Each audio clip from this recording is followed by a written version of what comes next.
नमस्कार दोस्तों। आज हम क्लास 11th का फिजिक्स का फर्स्ट चैप्टर का जो एक मेथड है, किसी भी एक्सट्रीमली स्मॉल कोई पार्टिकल अगर उसका हमको साइज़ फाइंड करना है तो एक मेथड है वो गैड्रोस मेथड। तो इस मेथड के द्वारा हम किसी भी एटम के साइज़ को कैलकुलेट कर सकते हैं। तो कैसे कैलकुलेट कर सकते हैं उसको आज हम लोग देखते हैं। तो पहले तो ये अवोगाड्रोस मेथड है। तो अवोगाड्रो जो थे वो कहते हैं, उनकी एक हाइपोथेसिस है, वो हाइपोथेसिस के द्वारा हम इसकी शुरुआत करते हैं। तो वो हाइपोथेसिस क्या है, चलिए देखते हैं। लिख लेते हैं according to Avogadro's hypothesis. According to Avogadro's hypothesis क्या कहते हैं, अवोगाड्रो क्या कहते हैं कि the space occupied by the atoms in 1 mole of a substance is about 2/3 part of the actual volume of the substance।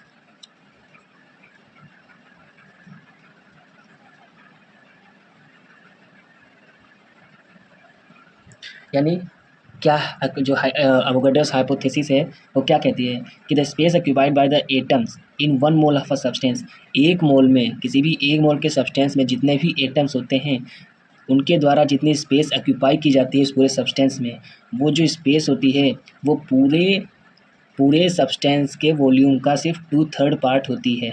ये है क्या, अवोगाड्रोस हाइपोथेसिस। इसको अब हमें प्रूव करना है। तो हम कैसे इसको प्रूव कर सकते हैं, देखते हैं। तो इस हाइपोथेसिस का क्या मतलब हुआ कि अगर हम लेट कर लें, let the volume of the substance, जो पूरा सब्सटेंस है उसका अगर हम वॉल्यूम लेट कर लें v, अगर उसका हम वॉल्यूम v लेट कर लें तो जो जितने भी एटम्स हैं उस सब्सटेंस में वो जितना स्पेस ऑक्यूपाई करेंगे, तो यहाँ पे लिख लेते हैं space occupied by the atoms in one mole of substance. ये कितनी स्पेस होगी, टोटल जो वॉल्यूम है जो टोटल वॉल्यूम है उसका कितना 2/3 इंटू में, या इसको हम ऐसे लिख सकते हैं 2/3 ऑफ टोटल वॉल्यूम, ये है।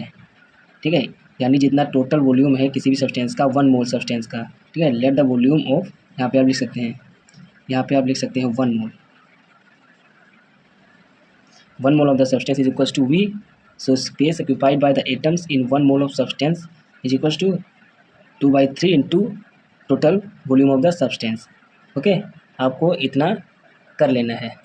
तो अब हमें क्या करना है कि अब हमको, तो जैसे लेट कर लेते हैं, लेट, अब हमको जैसे टोटल वॉल्यूम है ना, तो अब हमको एक एटम का वॉल्यूम कितना होगा वो तो फाइंड करना पड़ेगा ना। तो let one atom's volume is equals to कितना, एक एटम का वॉल्यूम कितना होगा। देखो वॉल्यूम जो है वो एक स्फीयर है, और स्फीयर का वॉल्यूम कितना होता है, मैथ में हम लोगों ने पढ़ा होगा 4/3 इंटू πr³। ये कितना हो गया, एक एटम का वॉल्यूम हो गया। और हमारे पास 1 मोल में कितने एटम्स होते हैं, 1 मोल में कितने एटम्स होते हैं, अवोगाड्रो नंबर के बराबर, यानी कितने। तो यहाँ पर लिख लेते हैं volume of 1 mole of atoms कितना होगा, अवोगाड्रो नंबर जिसको हम Na से रिप्रेजेंट करते हैं, इंटू 4/3 इंटू में πr³। तो यहाँ पे r क्या है, वैसी एटम का रेडियस है। ठीक है, और Na की वैल्यू कितनी होती है यहाँ पे हम लिख लेते हैं where Na is equal to 6.022 into 10⁻23 atoms. ये हम लोग यहाँ पे लिख लेते हैं ताकि हमें पता रहे। अब हमें जो एवोगैड्रोस हाइपोथेसिस है उसके अकॉर्डिंग हमको इसको इक्वल कर लेना है कि जितना भी टोटल वॉल्यूम है किसी भी सब्सटेंस का, जिसको हमने भी माना था, उसका जो 2/3 है, ठीक है, 1 मोल के कोई भी सब्सटेंस का जितना वॉल्यूम होगा उसका अगर हम 2/3 वॉल्यूम कर दें तो वो उस 1 मोल ऑफ सब्सटेंस में जितने एटम्स होंगे, यानी 1 मोल ऑफ एटम्स होंगे, तो उनके वॉल्यूम के बराबर होगा। ठीक है, तो हमने उसको इक्वल कर लिया जो कि हमने पीछे देखा था। तो अगर हम चाहें तो इस वॉल्यूम को जो है मास अपॉन डेंसिटी के फॉर्म में लिख सकते हैं। ठीक है, तो यह हम इसको जैसे ऐसे लिख सकते हैं, और करके हम लिख सकते हैं Na into 4πr³/3 is equals to 2/3, और V को हम रिप्लेस कर सकते हैं किसमें, मास अपॉन डेंसिटी। डेंसिटी को मान लीजिए हम P से रिप्रेजेंट करते हैं, तो यहाँ पे हम लिख सकते हैं where M is mass of the substance and P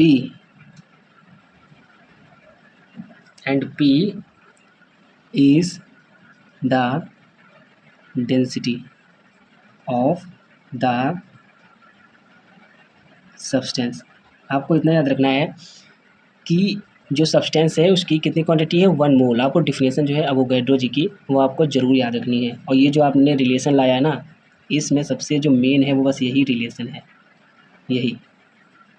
इसको आपको ढंग से फाइंड कर लेना है जैसे फाइंड किया गया है इस वीडियो में। अब आगे आपको क्या करना है, सिंपली रेडियस जो है आपको साइज़ फाइंड करना है ना एटम का, तो आपको रेडियस, जो एटम होता है वो स्फीयर होता है। ठीक है, एटम जो होता है वो स्फीयर होता है, तो इसलिए उसकी रेडियस अगर आप फाइंड कर लेंगे, ठीक, एटम की, तो आपको उसका साइज़ जो है पता चल जाएगा। तो इसकी रेडियस फाइंड कर लेते हैं। तो यहाँ पे देखिए 3 कैंसिल हो जाएगा, और ये जो 2 है, इससे ये 2 ऐसे 2, जो 4 है वो 2 2 4 ऐसे कैसे कैंसिल हो जाएगा। ठीक है, अब कितना हमारे पास बचेगा, अब हो गए 2 number into 2πr³ is equals to mass upon density.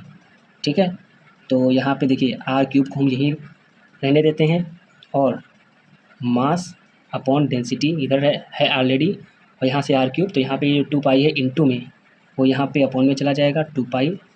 Okay, और ये एवोगैड्रो नंबर भी इंटू में है, तो यहाँ पे डिवाइड में एवोगैड्रो नंबर आ जाएगा। अब यहाँ पे r³ है, हमको सिर्फ r लेना है, r को फाइंड करना है। तो ये जो क्यूब है वो यहाँ पे m हो जाएगा, ये इसको 2π लिख लीजिए पहले, फिर लिख लीजिए एवोगैड्रो नंबर, और फिर लिख लीजिए डेंसिटी, ऐसे। और ये यहाँ पे रूट, यहाँ पे इसकी पावर 3 दी हुई है, तो ये जब इस साइड में आएगी पावर, तो ये 1/3 के रूप फॉर्म में हो जाएगी। ठीक है, और यही हमारा प्रूव है। इस रिलेशन के द्वारा अगर हम मास की वैल्यू पुट कर दें, किसी अगर हमसे कोई क्वेश्चन पूछा गया है उसमें मास दिया है, ठीक है, और डेंसिटी दी हुई है, तो हम लोग इस रिलेशन के द्वारा उसका जो रेडियस है किसी भी एटम का, तो उसको हम फाइंड कर सकते हैं। या रेडियस दिया हुआ है, मास दिया हुआ है, तो उसकी डेंसिटी फाइंड कर सकते हैं। ठीक है, मतलब इन तीनों वेरिएबल में से रेडियस, मास और डेंसिटी में से अगर कोई भी चीज़ दी हुई है, कोई भी दो चीज़ें दी हुई हैं, तो हम तीसरी चीज़ को फाइंड कर सकते हैं। और यही है Avogadro's hypothesis of finding the size of an atom. इससे हमको रेडियस मिल जाती है। ठीक है, तो दोस्तों अगर आपको ये वीडियो अच्छा लगा हो तो आप सब्सक्राइब कीजिए, लाइक कीजिए, शेयर कीजिए। आप लोग सब्सक्राइब नहीं करते हैं, आप लोग बस वीडियो देख लेते हैं, तो हमें सपोर्ट करिए। तो जो और भी मेथड्स हैं साइज़ को फाइंड करने के, इनडायरेक्ट मेथड, जो एक्सट्रीमली स्मॉल पार्टिकल्स के जो हमको साइज़ फाइंड करने होते हैं, तो उनको अगर आपको और भी दिए हुए हैं ना फिजिक्स क्लास 11 की फिजिक्स में, तो अगर उनको भी जानना है तो कमेंट करिए। मैं और भी वीडियोज़ बनाऊँगा, जैसे ओलिक एसिड का कैसे फाइंड करते हैं, ठीक है, पैरेलैक्स मेथड क्या होता है, वो सब चीज़ें जो है ना हम आपको और बताएँगे। आप कमेंट कीजिए और इस वीडियो को आप लाइक कीजिए अगर आपको वीडियो पसंद आई। तो चलिए मिलते हैं नेक्स्ट वीडियो में।